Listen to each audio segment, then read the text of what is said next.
गए थे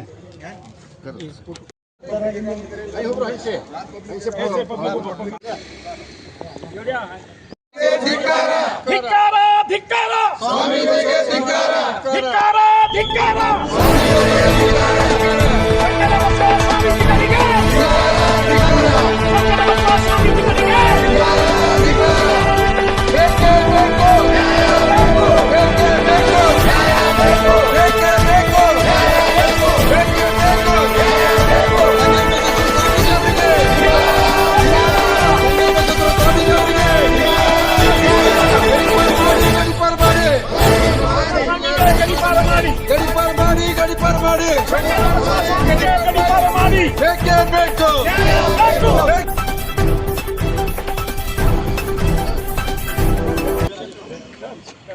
ಸೀತಾರಾಮ್ ಲಮಾಣಿ PSI ಅವರ ಮೇಲೆ ಏನು ಹಲ್ಲೆ ಮಾಡಿದ್ದಾರೆ ಅದಕ್ಕೆ ಖಂಡಿಸಿ ಈಗಾಗಲೇ ನಾವು ಜಿಲ್ಲಾಧಿಕಾರಿಗೆ ಮನವಿ ಕೊಟ್ಟಿವಿ. ಒಬ್ಬ ಸ್ವಾಮೀಜಿಯವರು PSI ಅವರಿಗೆ ಈ ರೀತಿ ಹೊಡಿತಾರೆ ಅಂತಂದರೆ ನಾಳೆ ಜನಸಾಮಾನ್ಯರ ಪರಿಸ್ಥಿತಿ ಏನು? ಹಾಗಾಗಿ ಅವರಿಗೆ ಅತಿ ಕಠಿಣವಾಗಿರ್ತಕ್ಕಂಥ ಇವತ್ತು ಸ್ವಾಮಿಗಳು ಯಾವ ಮಟ್ಟಕ್ಕೆ ಇಳಿಬಾರ್ದು. ಇವತ್ತು ಒಳ್ಳೆಯ ಸಂದೇಶನ ಕೊಡ್ತಕ್ಕಂಥ ಸ್ವಾಮಿಗಳೇ ಈ ರೀತಿ ಹಲ್ಲೆ ಮಾಡ್ತಕ್ಕಂಥದ್ದು, ಜಾತಿ ತಗೊಂಡು ಬೇಯ್ತಕ್ಕಂಥದ್ದು ಏನು ಮಾಡಿದ್ದಾರೆ ಅವ್ರ ಮೇಲೆ ಜಾತಿ ನಿಂದನೆ ಮತ್ತು ದೌರ್ಜನ್ಯ ಪ್ರಕರಣವನ್ನು ಇವತ್ತು ಪೊಲೀಸ್ ಉಪಾಧ್ಯಕ್ಷರಿಗೆ ಕಂಪ್ಲೇಂಟ್ ಕೊಡ್ತೀವಿ. ಅವ್ರ ಮೇಲೆ ಕ್ರಮ ಜರುಗಿಸಬೇಕು, ಅತಿ ಕಠಿಣವಾಗಿರ್ತಕ್ಕಂಥ ಕ್ರಮವನ್ನು ಜರುಗಿಸಬೇಕು ಅಂತೇಳಿ ನಿಮ್ಮ ಸಂಜೀವವಾಣಿ ನ್ಯೂಸ್ ಮುಖಾಂತರ ವಿನಂತಿ ಮಾಡ್ಕೊಳ್ತೀನಿ. ಸರ್ ಹೆಸರು ಅರ್ಜುನ್ ರಾಠೋಡ್. ಕಾಲೇಜಿ ಒಂದು ಮೆರವಣಿಗೆ ನಡೆದರಲ್ಲಿ ಪೊಲೀಸ್ ಡಿಪಾರ್ಟ್ಮೆಂಟು ರಕ್ಷಣೆ ಬಂದೋಬಸ್ತ್ ಹಾಕಿದಕ್ಕೆ ಆಮೇಲೆ ಏನೈತಿ ನಮ್ಮ ಸಂಗನ ಬಸವ ಸ್ವಾಮೀಜಿಯವರು ಒಬ್ಬ PSI ಮೇಲೆ ಹಲ್ಲೆ ಮಾಡ್ತಾನೆ, ಮೊಕ್ಕಾಳಕ್ಕೆ ಹೊಡಿತಾನೆ. ಆದರೆ ಡಿಪಾರ್ಟ್ಮೆಂಟ್ ಮೇಲೆ ರಕ್ಷಣೆ ಕೊಡೋರು ಅವ್ರ ಮೇಲೆ ಮೊಕ್ಕಾಷ್ಟೆ ಮಾಡ್ತಾರಂದ್ರೆ ನ್ಯಾಯ ಎಲ್ಲಿದೆ? ಮುಂದೆ ಕಾನೂನು ಅದ್ರ ಬಗ್ಗೆ ಏನಿದೆ? ಪಬ್ಲಿಕ್ PSIಗಳ ಮೇಲೆ ಕೈ ಮಾಡ್ತಾರಂದ್ರೆ ಅದ್ರ ಮುಂದೆ ನ್ಯಾಯ ಎಲ್ಲಿದೆ? ಈ ಸ್ವಾಮೀಜಿ ಒಂದು ವೇಳೆ ಬೇಲ್ ಆದಮೇಲೆ ತಡಿಪಾರು ಮಾಡಲಿಲ್ಲ ಅಂದರೆ ನಾವು ಉಗ್ರ ಹೋರಾಟ ಇಡೀ ಕರ್ನಾಟಕದಲ್ಲಿ ಮಾಡ್ತೀವಿ. ನಾನು ಜಿಲ್ಲಾಧ್ಯಕ್ಷರು ಶಂಕರ್ ಚವ್ಹಾಣ್. ಜಿಲ್ಲಾ ಆಡಳಿತಕ್ಕೆ ನಾವು ಮನವಿಯನ್ನು ಕೊಡ್ಲಿಕ್ಕೆ ಬಂದೆವು. ಯಾಕಂದರೆ ನಿನ್ನೆ ಏನ ಆಯಿತು ಘಟನೆಗಳು, ನಮ್ಮ ಸ್ವಾಮೀಜಿಯವರು ಮಾಡಿದ ಘಟನೆಗಳು, ಯಾರು ಈ ನಮ್ಮ ಸಂಗನ ಬಸವ ಸ್ವಾಮೀಜಿಯವರು ಏನು ಕಪಾಳ ಮೋಕ್ಷ ಮಾಡಿದರು, ನಿನ್ನೆ ಯಾವುದೋ ಒಂದು ಕಾರ್ಯಕ್ರಮವಾಗಲಿ ಯಾವುದೋ ಏನೋ ಮಾಡಿರಬೇಕು, ನಮಗೆ ಗೊತ್ತಿಲ್ಲ. ಅದು ಯಾವ ಮೆಡಿಕಲ್ ಕಾಲೇಜ್ ಅದ ಏನದೋ ನಮಗೆ ಗೊತ್ತಿಲ್ಲ. ಆದರೂ ನಿನ್ನೆ ನಡೆದಂಥ ಘಟನೆಗಳು ಎಂದು ನಡೆಯಬಾರದು.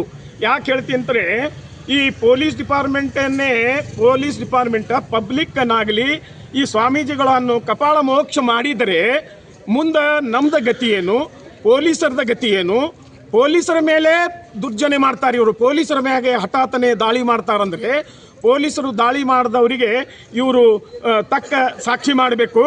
ಮತ್ತು ಮೇಲಧಿಕಾರಿ ಒಬ್ಬ PSI ಮ್ಯಾಗ ಕಪಾಳ ಮೋಕ್ಷ ಮಾಡ್ತಾರೆ ಸರ್, ಒಬ್ಬ PSI ಮ್ಯಾಗ ಕಪಾಳ ಮೋಕ್ಷ ಮಾಡ್ತಾರೆ. ನಾಳೆಗೆ ಸಣ್ಣ ಪುಟ್ಟ ಪೊಲೀಸರು ಹವಾಲ್ದಾರ್ ಆಗಲಿ ಇವ್ರ ಮೇಲೆ ಏನು ಬೇಕು ನಾವು ಎಲ್ಲರೂ ಹೊಡಿತೀವಿ ಅಂದರೆ ಮುಂದೆ ಹೆಂಗೆ ಗತಿ? ಪೊಲೀಸ್ ಡಿಪಾರ್ಟ್ಮೆಂಟ್ ಅದವರು ನಮ್ಮ ಸಂರಕ್ಷಣೆ ಕೂಡ ಅವರು.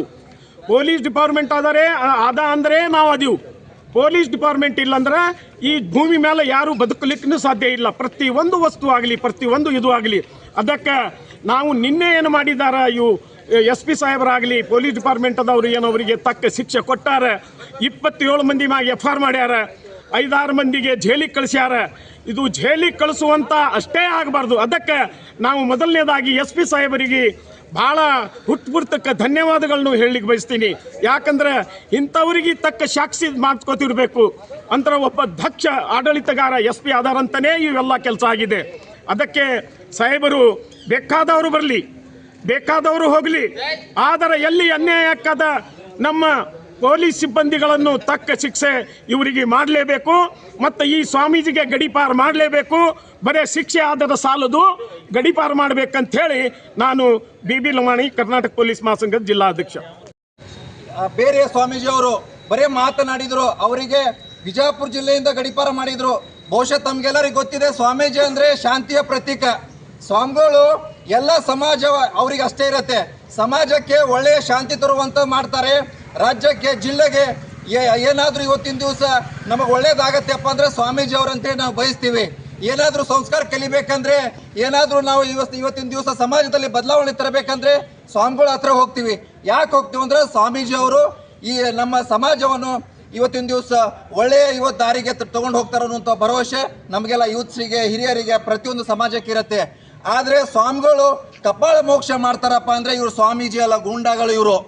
ಇಂಥ ಸ್ವಾಮೀಜಿಗಳಿಗೆ ವಿಜಯಪುರ ಜಿಲ್ಲೆಯಲ್ಲಿ ಕೆಲಸ ಇಲ್ಲ.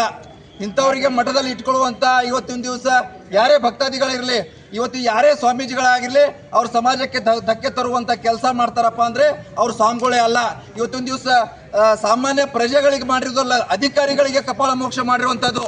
ಇವತ್ತಿನ ದಿವಸ ಅಧಿಕಾರಿಗಳು ಯಾವುದೇ ಸಮಾಜದ ಇರಬಹುದು, ನಾವು ಬಂಜಾರ ಸಮಾಜ ಅಂತ ಇವತ್ತಿನ ದಿವಸ ಅದನ್ನು ಗಣನೆಗೆ ತಗೊಳ್ಕೊಳ್ಳೋಂಗಿಲ್ಲ. ಯಾವುದೇ ಇವತ್ತಿನ ದಿವಸ ಸಮಾಜದ ಅಧಿಕಾರಿಗಳಿದ್ರು ಅವರು ನಮಗೆ ಶಾಂತಿಯುತವಾಗಿ ಬದುಕಲಿಕ್ಕೆ ಅವಕಾಶ ಮಾಡಿಕೊಂಡು ಕೊಡುವಂಥ ಅಧಿಕಾರಿಗಳು. ಸ್ಟೇಷನ್ ಯಾವುದೇ ಆಗಿರಬಹುದು, ಹದ್ದೆ ಯಾವುದೇ ಆಗಿರಬಹುದು. ಇವತ್ತಿನ ದಿವಸ ಇಂಥ ಸ್ವಾಮಿಗಳು ಇವತ್ತಿನ ದಿವಸ ಅಧಿಕಾರಿಗಳಿಗೆ ಕೈ ಮಾಡ್ತಾರಪ್ಪ ಅಂದರೆ ಕಾನೂನು ಎಲ್ಲಿದೆ ಅಂತ ಪ್ರಶ್ನೆ ಇವಾಗ ನಮ್ಮೆಲ್ಲರಲ್ಲಿ ಮೂಡುತ್ತೆ. ನಾವೆಷ್ಟು ಸೇಫ್ ಆಗಿದ್ದೀವಿ? ಒಬ್ಬ PSI ಆಗಿ ನೇರವಾಗಿ ಪಬ್ಲಿಕ್ ಅಲ್ಲೇ ಕಪಾಳ ಮೋಕ್ಷ ಮಾಡ್ತಾರಪ್ಪ ಅಂದ್ರೆ ಜನಸಾಮಾನ್ಯರು ಎಷ್ಟು ಸೇಫ್ ಆಗಿದ್ದಾರೆ ಅಂದು ಇವತ್ತಿನ ದಿವಸ ನಮ್ದು ಪ್ರಶ್ನೆ ಇದೆ. ಅದಕ್ಕಾಗಿ ಬಿಜಾಪುರ ಜಿಲ್ಲಾ ಬಂಜಾರ ಸಮಾಜದ ಅರ್ಜುನ್ ರಾಠೋಡ್ ಸಾಹೇಬರು, ಶಂಕರ್ ಸಾಹೇಬರು, BB ಲಮಾಣಿ ಸಾಹೇಬರು, ಇವತ್ತಿನ ದಿವಸ ನಮ್ಮ ಚಂದ್ರಶೇಖರ್ ಸಾಹೇಬರು ಮತ್ತು ಮಹಾರಾಜರು, ಎಲ್ಲ ಗಣ್ಯತಿಗಣ್ಯಗಳು ಇವತ್ತಿನ ದಿವಸ ಶಾಂತಿಯುತವಾಗಿ ಸ್ವಾಮೀಜಿಗಳ ಮೇಲೆ ಕ್ರಮ ತಗೋಬೇಕಂತ ಹೇಳಿ ನಾವು ಇವತ್ತಿನ ಕಳಕಳಿಯಿಂದ ನಾವು ಇವತ್ತು ಜಿಲ್ಲಾಧಿಕಾರಿಗಳಿಗೆ ಮನವಿ ಸಲ್ಲಿಸ್ತಾ ಇದ್ದೇವೆ. ಒಂದು ವೇಳೆ ತಮಗೆಲ್ಲರಿಗೂ ಗೊತ್ತಿದೆ, ಹಿಂದೆ ಸ್ವಾಮೀಜಿ ಮಾತನಾಡಿದಕ್ಕೆ ಗಡೀಪಾರು ಮಾಡಿದ್ದಾರೆ, ಈ ಜಿಲ್ಲೆಗೆ ಬರಬಾರ್ದಂತ ಹೇಳಿ. ಇವರು ಕಪಾಳ ಮೋಕ್ಷ ಮಾಡಿರುವಂಥದ್ದು ಸಾಮಾನ್ಯರ ಮೇಲೆ ಅಲ್ಲ, ಅಧಿಕಾರಿಗಳ ಮೇಲೆ ಕಪಾಳ ಮೋಕ್ಷ ಮಾಡಿರುವಂಥದ್ದು. ಇವ್ರ ಮೇಲೆ ಎಂಥದ್ದು ಕ್ರಮ ತಗೋತಾರ ಅಂತ ಹೇಳಿ ಕಾದು ನೋಡ್ತೀವಿ. ಒಂದು ವೇಳೆ ಅವ್ರ ಮೇಲೆ ಕ್ರಮ ತಗೊಳ್ಳದೇ ಇದ್ರೆ ಬರುವಂಥ ದಿನಮಾನಗಳಲ್ಲಿ ಉಗ್ರ ಹೋರಾಟ ಬಿಜಾಪುರ ಜಿಲ್ಲೆಯಿಂದ ಪ್ರತಿ ತಾಂಡಗಳಿಂದ ಇವತ್ತಿನ ದಿವಸ ರೋಡಿಗಿಳಿತೀವಿ, ಉಗ್ರ ಹೋರಾಟ ಮಾಡ್ತೀವಿ ಅಂತ ಹೇಳಿ ಈ ಮೂಲಕ ಎಚ್ಚರಿಕೆ ಕೊಡ್ತಾ ಇದ್ದೀವಿ ಬಂಧುಗಳೇ.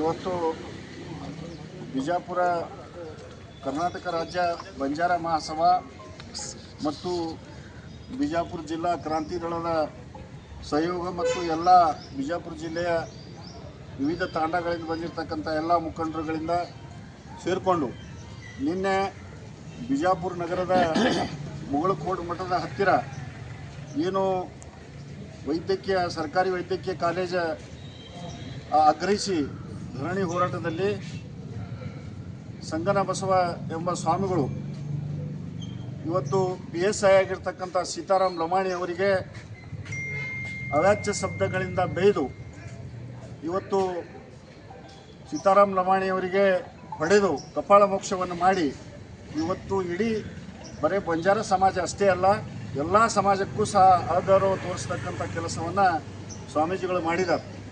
ಈಗಾಗಲೇ ಅವರ ಮೇಲೆ ಪ್ರಕರಣ ದಾಖಲೆಯಾಗಿದೆ ಅಂತ ಹೇಳಿ ನಾವು ಪೇಪರ್ದಲ್ಲಿ ಓದಿದ್ದೀವಿ. ಆದರೆ ಆ ಪ್ರಕರಣ ಅಷ್ಟೇ ಅಲ್ಲ, ಅವರು ಹೊರಗೆ ಬಂದ ತಕ್ಷಣ ಅವರ ಮೇಲೆ ಮಾನಹಾನಿ ಮತ್ತು ದೌರ್ಜನ್ಯ ಪ್ರಕರಣವನ್ನು ದಾಖಲಿಸಿ ಅವರಿಗೆ ಸರಿಯಾಗಿರ್ತಕ್ಕಂಥ ಕ್ರಮವನ್ನು ಜಿಲ್ಲಾಧಿಕಾರಿಗಳ ಮುಖಾಂತರ ಮನವಿಯನ್ನು ಸಲ್ಲಿಸಿ ಸಮಾಜದ ಎಲ್ಲ ಮುಖಂಡರುಗಳು ಅದರ ಜೊತೆಗೆ ಇದು ಮುಗಿದ ತಕ್ಷಣ ನಾವು ಪೊಲೀಸ್ ಉಪಾಧೀಕ್ಷಕರು ನಾಗರಿಕ ಜಾರಿ ಇಲಾಖೆಯವರಿಗೆ ಅಲ್ಲಿನೂ ಸಹ ಕಂಪ್ಲೇಂಟ್ ಕೊಡ್ತೀವಿ.